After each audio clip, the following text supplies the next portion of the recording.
घटित होती है जब हमारे जीवन में यम, नियम, आसन, प्राणायाम और प्रत्याहार और धारणा, ये जब 8 चरण हम धीरे धीरे क्रमशः इन चरणों की प्राप्ति कर लेते हैं, तब अग्रिम चरण हमें ध्यान की प्राप्ति होती है। और इस ध्यान का आज हम बहुत सौभाग्यशाली भी हैं कि इस ध्यान का अभी हमारे जो यहाँ व्याख्यान देने के लिए डॉक्टर चंद्रकांत भाई पटेल और तेजल बहन आए, उन्होंने प्रत्यक्ष रूप से हमें ध्यान का अनुभव करवाया। एक बार तो ऐसा मुझे स्वयं का अनुभव ऐसा लग रहा था कि ये ध्यान की ये जो अवस्था है ये कभी बुरी ही नहीं हो, आगे आगे आगे इसमें हम ध्यान करते रहे, इसी अवस्था में हम बैठे रहे, इतना हमें इस अवस्था में सुख की प्राप्ति होती है। यहाँ ध्यान का अर्थ एकदम विचार शून्य हो जाना नहीं है, अथवा किसी भी अर्थ का विचार नहीं करना अथवा विचार शून्य हो जाना ध्यान नहीं है। अपितु धारणा जब धीरे धीरे धारणा की अवस्थिति जब परिपक्व हो जाती है, तब धारणा ही ध्यान बन जाती है। धारणा में हमारा जो मन है किसी एक स्थान पर, किसी एक देश में लगा रहता है, किंतु उसमें कोई न कोई व्यवधान आता रहता है, कहीं वह जो धारणा की स्थिति है वह सतत नहीं रहती है। जब धारणा की स्थिति सतत बन जाती है तब धारणा ही ध्यान बन जाता है। इसलिए महर्षि जब योग भाष्य में कहा गया है कि जब धारणा की स्थिति तैल धारावत अविच्छिन्न प्रवाह रूप से जब प्रभावित होती है तब वही ध्यान कहलाता है। इसलिए ध्यान और धारणा में बहुत सूक्ष्म भेद है। धारणा की जो परिपक्व अवस्था है वह ध्यान में फलित होती है, वही ध्यान कहलाता है। इसलिए कहा महर्षि कहते हैं तत्र प्रत्ययेकतानता ध्यानम, एकतानता, एक रूपता बनी रहती है। तैल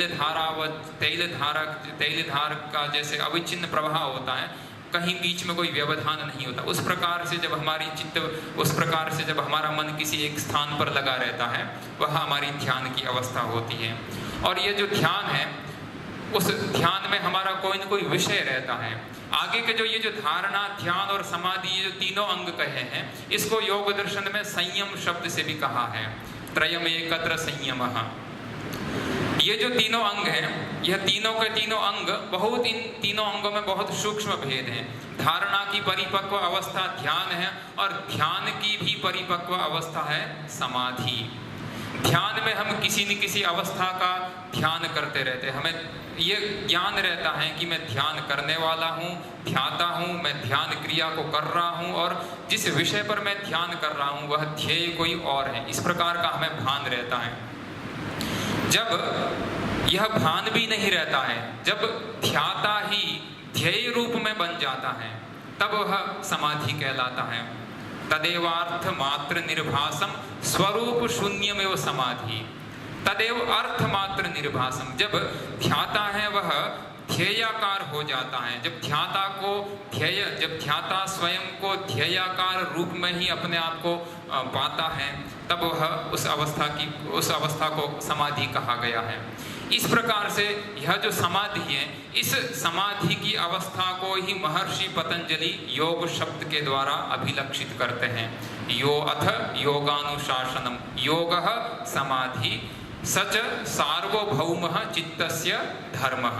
इस प्रकार यह जो 8 अंग कहे गए हैं, ये 8 अंग न केवल समाधि की प्राप्ति के लिए चरण ये आवश्यक है, अपितु हमारे जीवन में भी प्रत्येक क्षण में, प्रत्येक अवस्था में भी इस प्रकार के यम है, नियम है, आसन है, प्राणायाम है, प्रत्याहार, धारणा और ध्यान और समाधि, ये हमारे जीवन में भी बहुत आवश्यक है। इसलिए महर्षि इन 8 अंगों को, 8 अंगों के द्वारा जो अंतिम अवस्था है, जो परम पद है, जो निश्रेयस अथवा केवल्य अथवा अपवर्ग शब्द के द्वारा जिसको कहा गया है, वह इन 8 अंगों के द्वारा प्राप्त किया जा सकता है। इसलिए महर्षि इस योग शब्द का जो समाधि अर्थ करते हुए, जैसे मैंने पहले कहा, योग एक शास्त्र के साथ में योग एक विज्ञान भी है।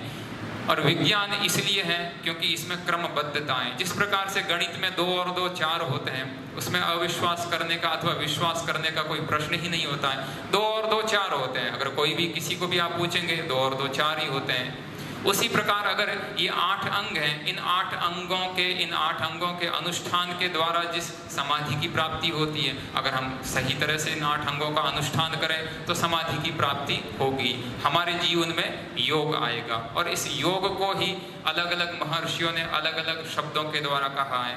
भगवान श्री कृष्ण कहीं योग कर्मशो कौशलम कहते हैं, वह भी हमारे जीवन में एक प्रकार का योग है ना।